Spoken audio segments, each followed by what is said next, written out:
में आपका स्वागत है। उन तमाम खबरों से आपको कराएंगे रूबरू। उससे पहले सुर्खियां।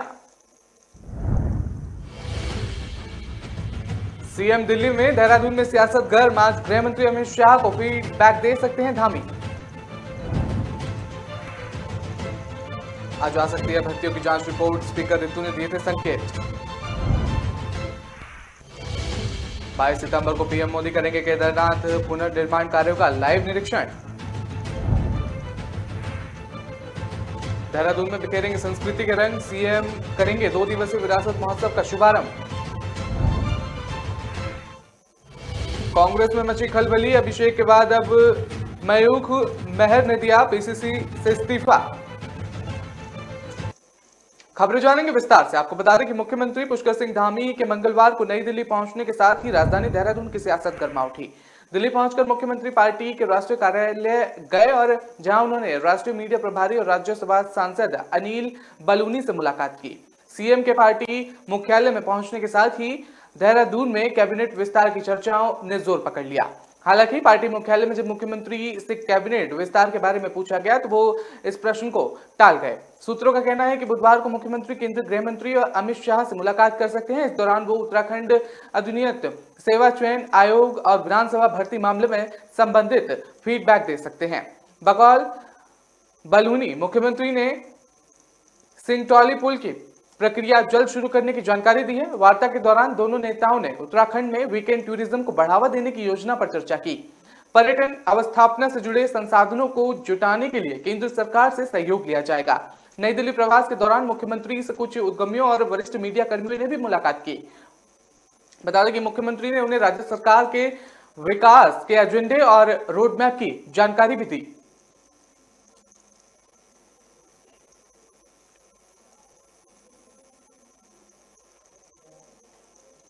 विधानसभा में बैकडोर भर्ती की जांच रिपोर्ट बुधवार को आ सकती है। विशेषज्ञ समिति ने जांच रिपोर्ट तैयार कर ली है। विधानसभा अध्यक्ष ऋतु ने जल्द ही रिपोर्ट आने के संकेत दिए थे। विधानसभा में 2016-17 और 2021-22 के दौरान नियुक्तियों को लेकर सवाल उठे गए थे और आपको बता दें इसमें कहा गया था कि ये सारी नियुक्तियां पिछले दरवाजे से सिफारिश पर की गई हैं।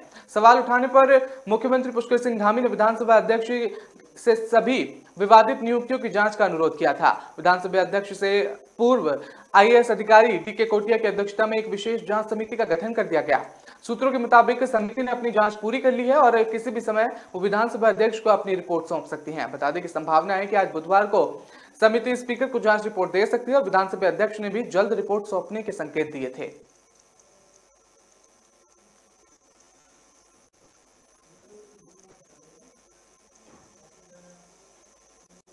प्रधानमंत्री नरेंद्र मोदी कल 22 सितंबर को पीएमओ कार्यालय से केदारनाथ पुनर्निर्माण कार्यों का ड्रोन कैमरे की मदद से निरीक्षण कर सकते हैं। इसके लिए उत्तराखंड शासन और जिला प्रशासन स्तर पर तैयारियों में जुट गया है। बता दें कि केदारनाथ में इन दिनों दूसरी चरण के कार्य चल रहे हैं। इसके तहत कुल 21 कार्य प्रस्तावित हैं, जिनमें से 10 कार्य इसी वर्ष पूरे होने हैं। इन्हीं कार्यों की स्थलीय प्रगति का जायजा प्रधानमंत्री नरेंद्र मोदी बृहस्पतिवार 22 सितंबर को पीएमओ से लाइव लेंगे। प्रधानमंत्री मोदी पहली बार 3 मई 2017 को केदारनाथ पहुंचे थे। उसी वर्ष उन्होंने केदारनाथ पुनर्निर्माण के तहत 700 करोड़ रुपए की 3 चरणों में पूरे होने वाली 5 बड़ी योजनाओं का शिलान्यास किया था। इधर जिलाधिकारी मयूर दीक्षित ने बताया कि पीएम मोदी केदारनाथ पुनर्निर्माण का निरीक्षण कर सकते हैं। इसके लिए सभी तैयारियां लगभग पूरी कर ली गई हैं। इस दौरान देहरादून में मुख्यमंत्री पुष्कर सिंह धामी और मुख्य सचिव डॉक्टर एसएस संधू भी प्रधानमंत्री को लाइव जानकारी देते रहेंगे। प्रदेश और देश के कई कलाकार रेंजर्स मैदान में आयोजित उत्तराखंड विरासत महोत्सव में संस्कृति के रंग बिखेरते हुए नजर आएंगे। नवंबर में होने वाले 2 दिवसीय महोत्सव का शुभारंभ 5 नवंबर को होगा। बता दें शुभारंभ सीएम पुष्कर सिंह धामी करेंगे। ये जानकारी रविवार को प्रेस क्लब में उत्तराखंड विरासत के आयोजक और चारधाम अस्पताल के प्रबंधक संचालक डॉक्टर केपी जोशी ने दी। बताया कि 5 और 6 नवंबर को होने वाले महोत्सव में पहाड़ी वाद्य यंत्र और लोक कलाकारों के प्रदर्शन के साथ संगीत नाइट भी रखी गई है और इसमें पहाड़ के लोक गायक अपनी प्रस्तुति देंगे। साथ ही लोक गायकों को भी सम्मानित किया जाएगा। इसके उद्देश्य सुदूर गांव कस्बे की प्रतिभाओं को राजधानी में मंच प्रदान करा है। आपको बता दें 5 नवंबर को उत्तराखंड के प्रसिद्ध गायकों की ओर से सुर संगीत संध्या का आयोजन भी किया जाएगा और इसमें लोक गायक नरेंद्र सिंह नेगी और पद्मश्री प्रीतम और मीणा राणा संगीत और ढोंडियाल अपनी प्रस्तुति देंगे इस कार्यक्रम के दौरान। कांग्रेस के पूर्व प्रदेश अध्यक्ष प्रीतम सिंह के बेटे अभिषेक के बाद अब पिथौरागढ़ विधायक मयूख मेहर ने भी प्रदेश कांग्रेस कमेटी से इस्तीफा दे दिया है। अभिषेक ने अपने इस्तीफे के पीछे पीसीसी सदस्य चयन में वरिष्ठ और ज्ञानाधार वाले नेताओं की अनदेखी को कारण बताया है। इन इस्तीफों से कांग्रेस में खलबली मच गई है। कांग्रेस के युवा नेता अभिषेक सिंह का कहना है कि पीसीसी की लिस्ट जारी होने के बाद से कई वरिष्ठ नेता नाराज नजर आ रहे हैं। बता दें, कांग्रेस परिवार को कोई नुकसान ना हो इसलिए मेरी जगह किसी वरिष्ठ नेता का नाम कर दिया जाए। बता दें कि वहीं पिथौरागढ़ विधायक मयूख मेहर ने भी प्रदेश कांग्रेस कमेटी की सदस्यता से इस्तीफा दे दिया। हालांकि उनका कहना है कि उनकी किसी से कोई नाराजगी नहीं है। उन्होंने कहा कि विधायकों को पीसीसी में पद देकर अन्य कार्यकर्ताओं का हक मारा जा रहा है, जबकि पूर्व में पीसीसी की बैठक ये तय हुआ था कि एक व्यक्ति एक पद में फॉर्मूले पर ही पार्टी को आगे बढ़ाया जाएगा। उन्होंने कहा था कि यदि पार्टी में नए लोगों को जगह मिलती है तो उन्हें अपने साथ 4 और लोगों को जोड़ते हैं। बताया जा रहा है कि कांग्रेस ने 2 दिन पहले पीसीसी की लिस्ट जारी की थी, जिसमें कई नेता नाराज चल रहे थे। माना जा रहा है कि अभिषेक और मेहर के बाद कुछ अन्य भी इस्तीफा देने की तैयारी में जुट गए हैं। फिलहाल वक्त तो चला एक छोटे से ब्रेक का। खबरों का सिलसिला लगातार जारी रहेगा।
ब्रेक के बाद आपका स्वागत है। रुक करते हैं अगली खबर का। आपको बता दें कि चीन सीमा को जोड़ने वाला जोशीमठ मलारी हाईवे मंगलवार को सलधार में बंद हो गया और यहां चट्टान से भरी मात्रा में बोल्डर और मलबा हाईवे पर आने से हाईवे के दोनों ओर से वाहनों की आवाजाही थम गई और सेना आईटीबीपी के वाहन भी यहां फंस गए, जबकि कई ग्रामीण 2 किलोमीटर पैदल चलकर अपने गंतव्य तक पहुंचे। सूचना पर बीआरओ ने जेसीबी लगाकर हाईवे खोलने का काम शुरू कर दिया था। बता दें, देर शाम तक हाईवे खोलने का काम जारी रहा। मंगलवार सुबह करीब 10 बजे अचानक रेणी और सलधार के बीच चट्टान से भरी मात्रा में मलबा जोशीमठ मलारी हाईवे पर आ गया, जिससे यहां सेना और आईटीबीपी के साथ ही स्थानीय लोगों के वाहनों की आवाजाही थम गई।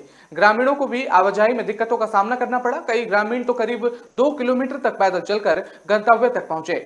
स्थानीय निवासी लक्ष्मण सिंह नेगी ने बताया कि नीति घाटी में इन दिनों लाता की मां नंदा की दीवार यात्रा चल रही है और कई प्रवासी ग्रामीण भी मां नंदा की दीवार यात्रा में पहुंचे हैं, लेकिन हाईवे बंद होने से ग्रामीणों को भारी परेशानी का सामना करना पड़ रहा है। बता दें कि इधर बीआरओ के कमांडर कर्नल मनीष कपिल ने बताया कि हाईवे खोलने का काम लगातार जारी है और देर रात तक हाईवे पर वाहनों की आवाजाही शुरू कर दी जाएगी। उत्तराखंड के पहाड़ी इलाकों में सोमवार देर शाम मौसम का मिजाज बदलता हुआ नजर आया, जिसके बाद तड़के केदारनाथ और यमुनोत्री धाम की पहाड़ियों पर सीजन का पहला हिमपात हुआ। और बता दें कि चोराबाड़ी ताल और दुग्ध गंगा और भैरवनाथ मंदिर की ऊपरी पहाड़ियों पर जमकर हिमपात हुआ।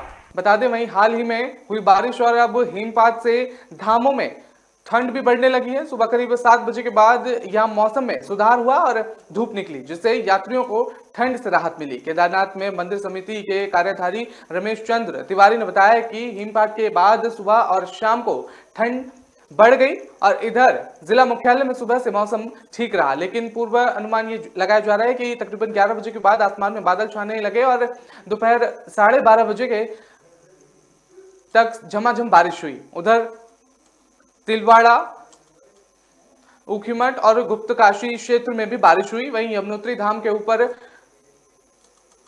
समप्त ऋषि कुंड, कालंदी पर्वत और गरुड़ गंगा टॉप के तट के हिमपात हुआ। बता दें कि हल्की बर्फबारी के बाद धाम में भी मौसम सुहाना बना रहा और उधर पहाड़ों की रानी मसूरी और धनौल्टी और कैंपटी में सोमवार देर रात से हल्की बारिश हो रही है।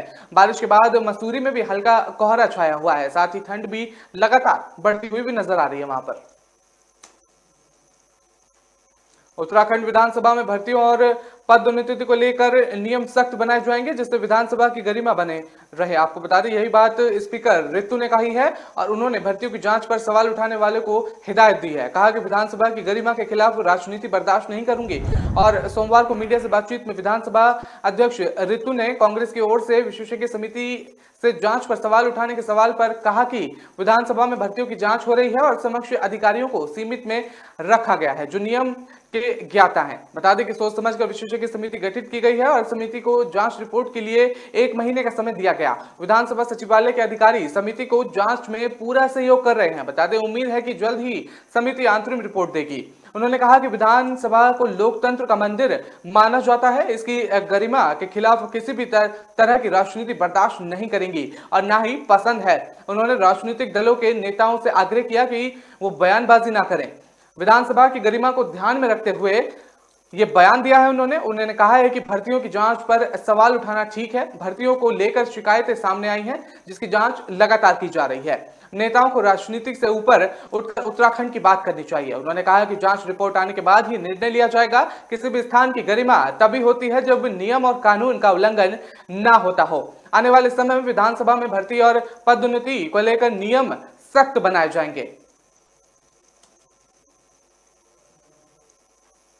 राजधानी देहरादून की सियासत गर्मा उठी है। दिल्ली पहुंचकर मुख्यमंत्री पार्टी के राष्ट्रीय कार्यकाल गए हैं और जहां उन्होंने राष्ट्रीय मीडिया प्रभारी और राज्यसभा सांसद अनिल बनूली से मुलाकात की। सीएम के पार्टी मुख्यालय में पहुंचने के साथ ही देहरादून में कैबिनेट विस्तार की चर्चाओं ने जोर पकड़ लिया। हालांकि पार्टी मुख्यालय में जब मुख्यमंत्री से कैबिनेट विस्तार के बारे में पूछा गया तो वो इस प्रश्न को टाल गए। सूत्रों का कहना है कि बुधवार को मुख्यमंत्री केंद्रीय गृह मंत्री अमित शाह से मुलाकात कर सकते हैं। इस दौरान वो उत्तराखंड अभिनीत सेवा चयन आयोग और विधानसभा भर्ती मामले के संबंध में फीडबैक भी दे सकते हैं। बकौल बलूनी, मुख्यमंत्री ने सिंगटौली पुल की प्रक्रिया जल्द शुरू करने की जानकारी दी है। वार्ता के दौरान दोनों नेताओं ने उत्तराखंड में वीकेंड टूरिज्म को बढ़ावा देने की योजना पर चर्चा की।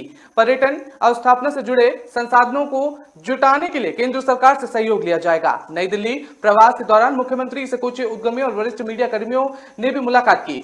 मुख्यमंत्री ने उन्हें राज्य सरकार के विकास और एजेंडे के रोड मैप की भी जानकारी दी। संभावना जताई जा रही है कि पितृपक्ष के बाद नवरात्र पर्व के आसपास मुख्यमंत्री पुष्कर सिंह धामी मंत्रिमंडल का विस्तार या उसमें फेरबदल कर सकते हैं।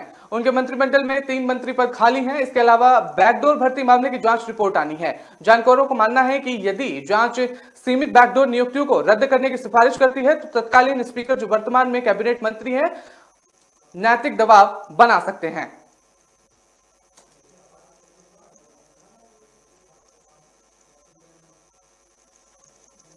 विधानसभा में बैकडोर भर्ती की जांच रिपोर्ट बुधवार को आ सकती है। विशेषज्ञ समिति ने जांच रिपोर्ट तैयार कर ली है। विधानसभा अध्यक्ष रितु ने जल्द ही रिपोर्ट आने के संकेत दिए हैं। विधानसभा में 2016-17 और 2021-22 के दौरान नियुक्तियों को लेकर सवाल खड़े किए थे। आपको बता दें, इसमें कहा गया है कि ये सारी नियुक्तियां पिछले दरवाजे से सिफारिश पर की गई थी। सवाल उठाने पर मुख्यमंत्री पुष्कर सिंह धामी ने विधानसभा अध्यक्ष से सभी विवादित नियुक्तियों की जांच का अनुरोध किया था। विधानसभा अध्यक्ष ने पूर्व आईएएस अधिकारी डीके कोटिया की अध्यक्षता में एक विशेष जांच समिति का गठन कर दिया गया था। सूत्रों के मुताबिक समिति ने अपनी जांच पूरी कर ली है और किसी भी समय वो विधानसभा अध्यक्ष को अपनी रिपोर्ट सौंप सकती है। संभावना है कि आज बुधवार को समिति स्पीकर को जांच रिपोर्ट सौंप दी जाएगी और विधानसभा अध्यक्ष ने भी जल्द रिपोर्ट सौंपने के संकेत दिए हैं। हालांकि मीडिया में अंतरिम रिपोर्ट सौंपे जाने की खबर वायरल हो रही है और उन्होंने इसका खंडन भी किया। सूत्रों का यह कहना है कि नियुक्तियों के संबंध में समिति की केवल एक ही जांच रिपोर्ट है। समिति ने राज्य गठन के बाद विधानसभा में अब तक हुई नियुक्तियों की प्रक्रिया के संबंध में जांच की है, जिसकी रिपोर्ट तैयार कर ली गई है।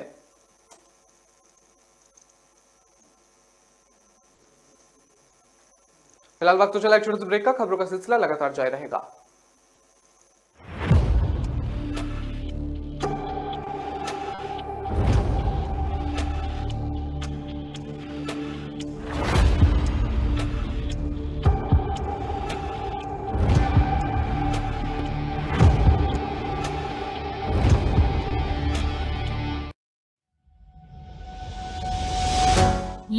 से डरकर नौका पार नहीं होती।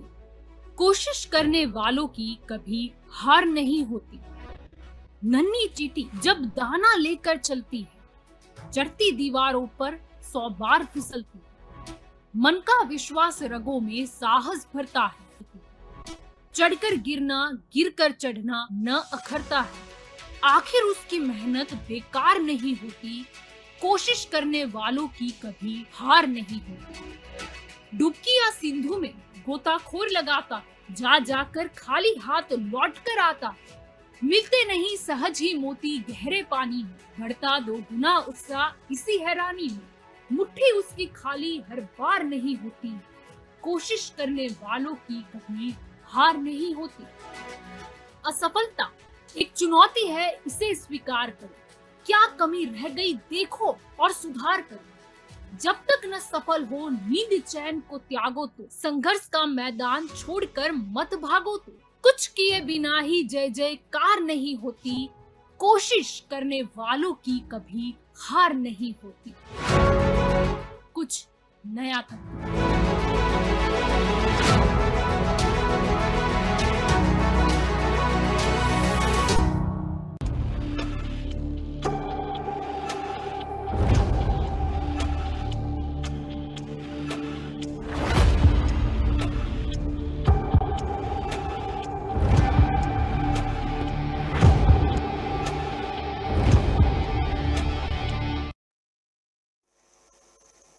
आपका स्वागत है। रुक करते हैं अगली खबर का। आपको बता दें कि रोड सेफ्टी वर्ल्ड सीरीज के अंतर्गत आज से होने वाले अंतरराष्ट्रीय क्रिकेट मैचों के मद्देनजर पुलिस ने यातायात व्यवस्था को लेकर प्लान बनाया है, जिसके तहत शहर के कई स्थानों पर डायवर्जन लागू करेगा। आपको बता दें 7 जगहों पर बैरियर पॉइंट बनाए गए हैं। यहाँ पर पुलिस का कड़ा पहरा रहेगा। और एसपी ट्रैफिक अध्यक्ष प्रहलाद कोड़े ने बताया कि यातायात व्यवस्था में सहयोग के लिए आम जनता से भी अपील की गई है। पार्किंग व्यवस्था के लिए कई ग्राउंड चिन्हित किए गए हैं। देहरादून के अंतर्राष्ट्रीय क्रिकेट स्टेडियम में 21 से 25 सितंबर तक रोड सेफ्टी वर्ल्ड सीरीज के मैच होने हैं और इसमें भाग लेने के लिए भारत रत्न सचिन तेंदुलकर और ब्रायन लारा जैसे दिग्गज शहर में पहुंच चुके हैं। इन मैचों के देखने के लिए अच्छी खासी भीड़ जुटने वाली है, लिहाजा यातायात को व्यवस्थित रखने के लिए डायवर्जन प्लान तैयार किया गया है। ये प्लान 21 से 25 तक लागू रहेगा। मैच शुरू होने से 3 घंटे पहले से ही व्यवस्था लागू हो जाएगी।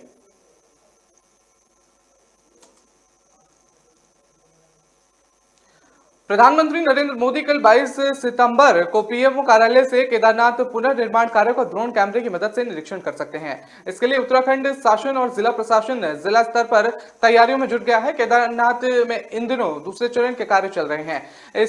इसके तहत कुल 21 कार्य प्रस्तावित हैं, जिसमें 10 कार्य इस वर्ष पूरे होने हैं। इन्हीं कार्यों की स्थलीय प्रगति का जायजा प्रधानमंत्री नरेंद्र मोदी बृहस्पतिवार 22 सितंबर को पीएमओ से लाइव लेंगे। प्रधानमंत्री मोदी पहली बार 3 मई 2017 को केदारनाथ पहुंचे थे। उसी वर्ष उन्होंने केदारनाथ पुनर्निर्माण के तहत 700 करोड़ रुपए की 3 चरणों में पूरी होने वाली 5 बड़ी योजनाओं का शिलान्यास किया था।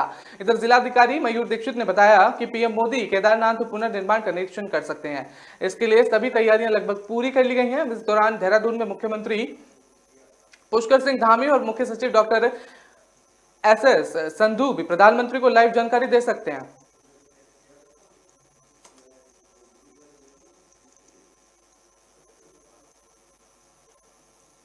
उत्तराखंड में 3632 पदों पर भर्तियों के लिए पहले चरण में उत्तराखंड लोक सेवा आयोग ने कैलेंडर जारी कर दिया है। ये प्रदेश की 4 बड़ी भर्तियां हैं, जिनमें लाखों आवेदन आने की संभावना है। उधर आयोग के अध्यक्ष ने मंगलवार को मुख्य सचिव से वार्ता कर तैयारियों की जानकारी दी। बता दें कि अधीनस्थ सेवा चयन आयोग के समूह की 23 भर्तियों के लिए सरकार ने राज्य लोक सेवा आयोग को अधिकृत कर दिया है। इसके बाद आयोग ने भर्तियों की तैयारी शुरू कर दी है। मंगलवार को आयोग की बैठक हुई, जिसमें पटवारी, लेखपाल और पुलिस कांस्टेबल, सहायक लेखाकार और फॉरेस्ट गार्ड भर्ती के कैलेंडर को अंतिम रूप दिया गया।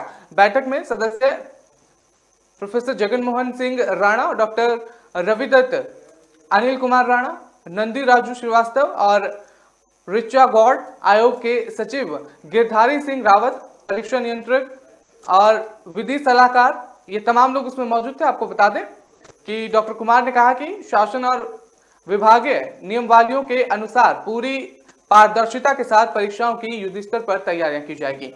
अभी प्रथम चरण की परीक्षाओं की तिथियां का निर्धारण किया जाएगा। जल्द ही अन्य परीक्षाओं की तिथियां भी निर्धारित की जाएंगी।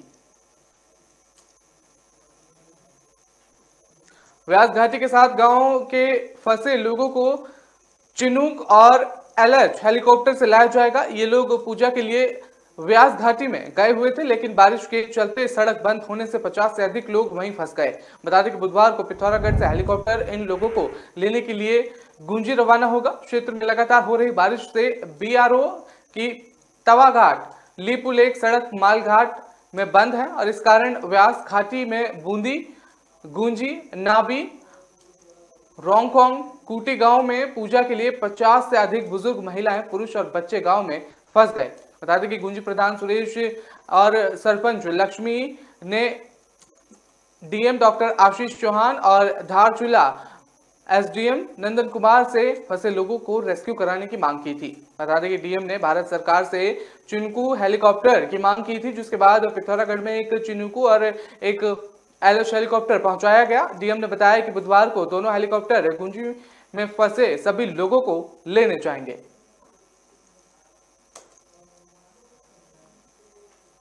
उत्तराखंड में समान नागरिक संहिता का ड्राफ्ट तैयार करने के लिए विशेषज्ञ समिति को अब तक 1000 से अधिक सुझाव प्राप्त हो चुके हैं। ये सुझाव ईमेल और वेब पोर्टल के माध्यम से भेजे गए हैं और अब समिति इन सुझावों का अध्ययन करेगी और इनमें अहम सुझावों को चुनेगी। इतनी बड़ी संख्या में प्राप्त हो रहे सुझाव से समिति के सदस्य खासे उत्साहित हैं और बता दें कि मुख्यमंत्री पुष्कर सिंह धामी ने राज्य में समान नागरिक संहिता लागू करने का ऐलान किया। इसका ड्राफ्ट तैयार करने के लिए समान नागरिक संहिता के परीक्षा और क्रियान्वयन के लिए जस्टिस रंजना प्रकाश की अध्यक्षता में विशेषज्ञ समिति गठित की गई है और समिति ने नागरिकों से जुड़े विभिन्न कानूनों संहिता के अध्ययन के लिए कई दौर के बैठकों और उसके बाद पिछले दिनों जन सुझाव प्राप्त करने के लिए एक वेब पोर्टल लॉन्च किया। इसके अलावा समिति ईमेल के माध्यम से भी सुझाव आमंत्रित किए गए।